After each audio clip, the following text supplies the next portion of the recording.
at? Certainly. So what this is showing us is LCTA's interpretation of the difference in the proposed budget versus the final actual budget for the 23-24 year. Is that right? No, what I think they're comparing is our actual budget, our final budget, versus the expenditures on the AFR.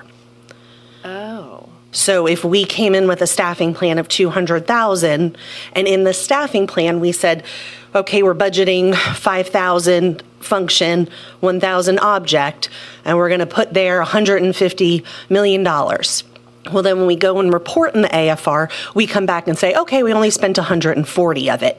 So there's a $10 million difference. I think that's what this is doing, is comparing that to this, or the budget to the actuals. So they're compared for 20, but this is 23-24. I'm only looking at one. Like I said, I'm not going to go back to 17-18.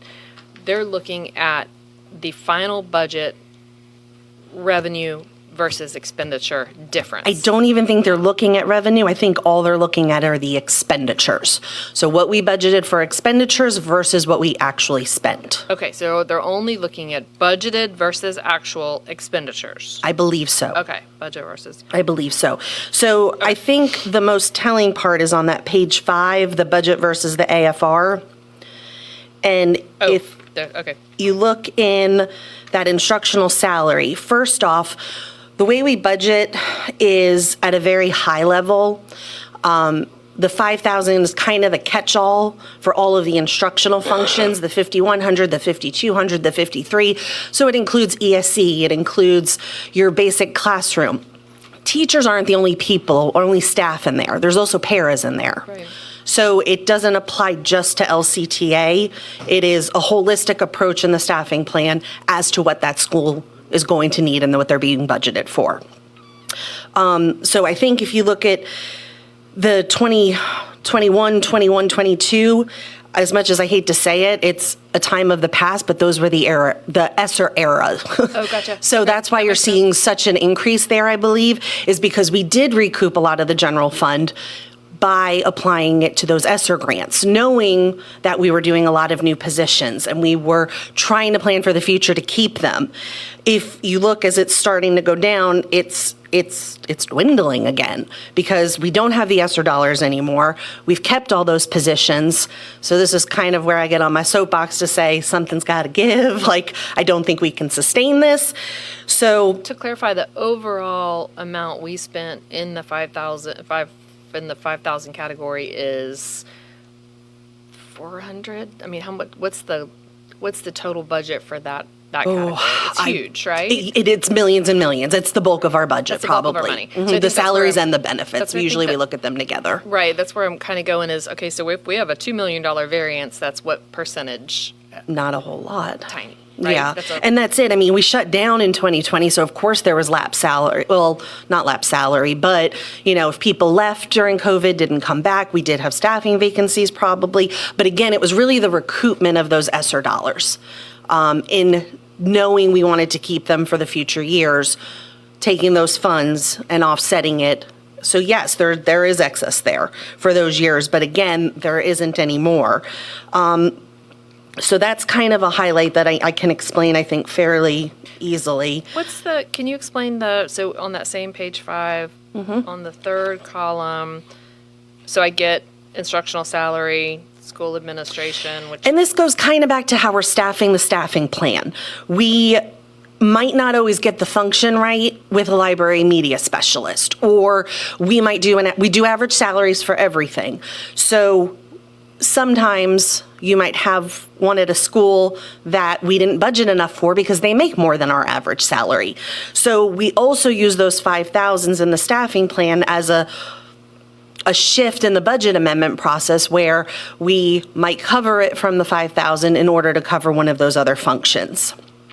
And can you tell us what the third, fourth, and fifth categories are as a definition? I don't understand. Where are you looking? I'm sorry. Third, fourth. Still on page 5. Okay. All those numbers at the bottom. So what is MATS up? Materials and supplies, Okay. and that's to the 500 object code. Community service 9100. As far as I believe 90% of what's in there is our before and after school programs. So they're generating the revenues for the program and their expenses. So as the parents are paying their fees, that's kind of where we do the generic budget to. We've gotten a little bit better about looking at the prior year staffing and trying to allocate out the salaries and the benefits to those programs. But that community service 9100 function is primarily those programs. Self-sufficient, or they should be self-sufficient. The revenues they're generating are to operate the program. So that is a fee base and nothing that's coming through the FEFP that would be eligible for raises. Okay. So, could I tag on? Yes, please. Just the last column, which says instructional materials and supplies, that's where the biggest number is, 20 million. And again, there's a budgeting thing there where we could look at the prior year expenditures to say, okay, you used procured services out of the 300 object. Maybe you went and bought computers out of the 600 object. For simplicity, we take that budget and we just give it to supplies and materials, and then the bookkeepers and the principals have the flexibility to move it to where they need to for the expenditures that are occurring for that year.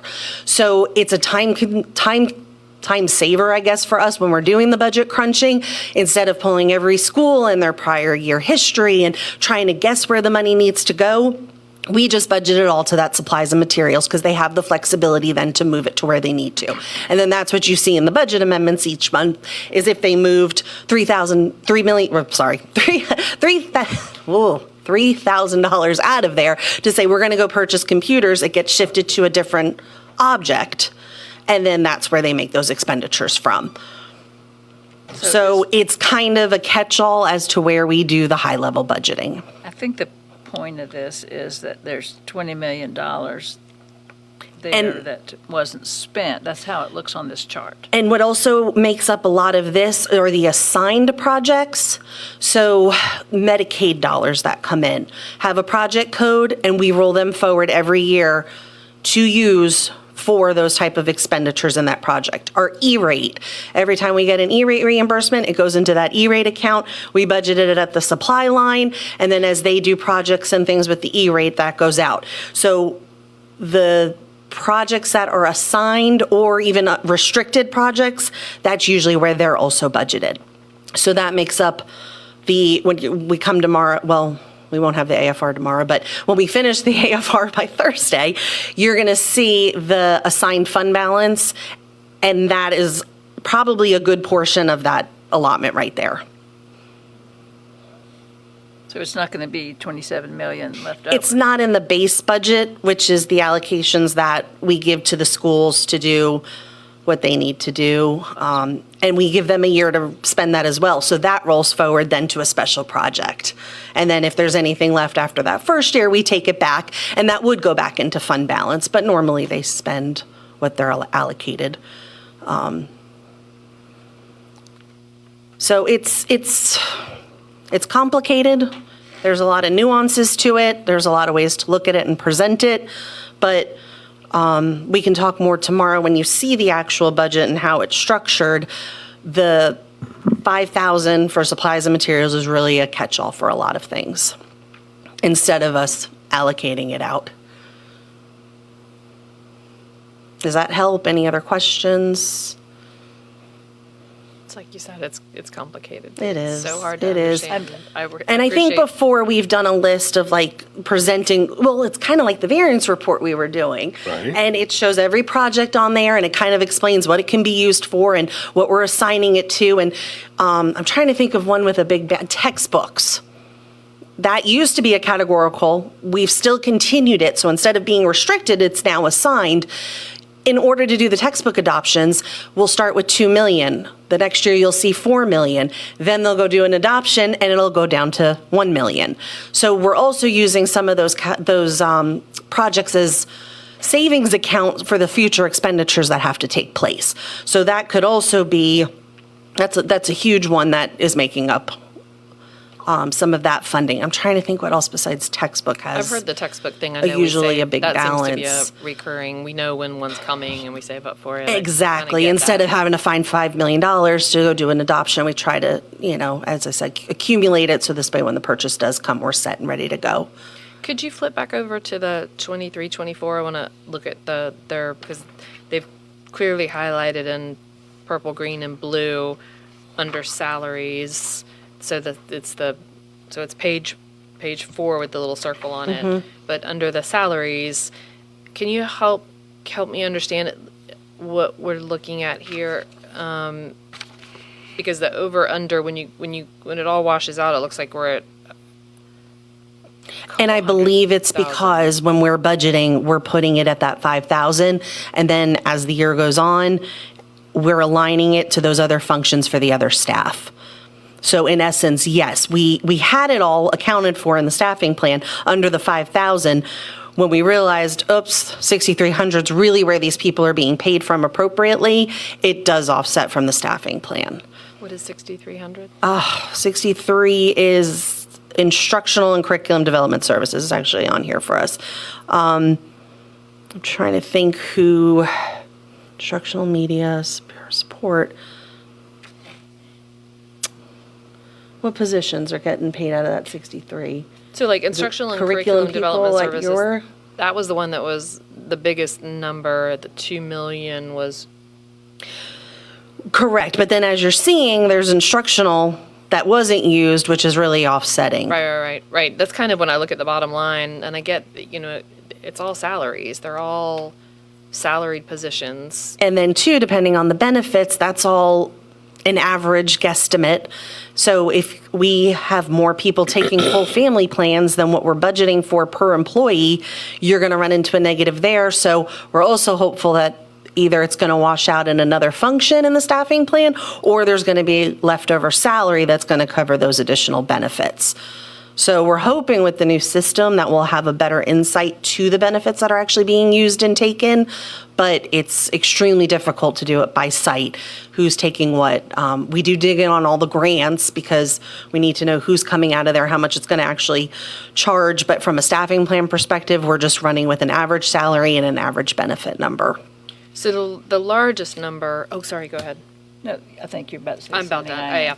So if we look at the largest number, and I think you hit on it the first time, that $20 million includes our reserves. So if you look on that page 4, same one we're looking at, they have highlighted under 500 category that 20,289, and then on the total over under, again highlighted in yellow, is the 21 million. So that it's kind of that same thing we've heard before. You have $20 million, you're not allocating to us. What's in that $20 million? That goes back to those specific projects. So we probably have about 150 different projects that, and I think I can produce a list for you, but again, it's kind of like that variance report where we were actually running it to show where there was significant amounts. But if you have, 50 projects that each have $10,000 in them, it adds up. So we didn't focus on those because they were kind of under the radar. We looked at the bigger ones and the bigger balances, but I can bring it with and again, it all ties back to the fund balance that we're going to present with the AFR. So I'll work on that tomorrow to bring every project for you all so you can see exactly where they ended, how much was in there. And there is flexibility if, we wanted to not assign it anymore and bring it back into fund balance, but they've always been assigned. Is the reserve in that number, or mandatory 3%? Is that in that? No. Okay. We don't really know because you don't know. It would be it's a bottom line kind of number. Right. So no, it wouldn't be in the actual expenditures. It kind of is the difference between the revenues that are bought in, the expenditures that we have, and then the change is what goes back into that fund balance. And that's part of the problem too, is we're not bringing in any more new revenues. So we're still sustaining the expenditures with no new FEFP. The implication here from that point of view is that we're over budgeting and that we have this $20 million carryover. We're budgeting to fruition. So if everything was to come to fruition, that is where we would land the budget. So there is an assumption that, yes, there's going to be lapsed salaries. But as you're going to see tomorrow when we did the budget, and as you saw in tentative, we're ending the proposed budget at exactly 3%. So don't really want to be there. That keeps me up at night. So the hope is that, yes, there's going to be leftover here, or something's going to come back to us that when we then go to rebudget next year, we're going to be able to still do the things we want to do. Otherwise, that's where the cuts have to come in, because we're not going to be able to balance the budget in the next year. Okay. All right. I think that's an important point. Thank you, Kathy. You're very welcome. And if there's anything else, please let me know and call me, and I can bring it for tomorrow. Okay. Thank you, ma'am. All right. Continue with the agenda review. Any other observations?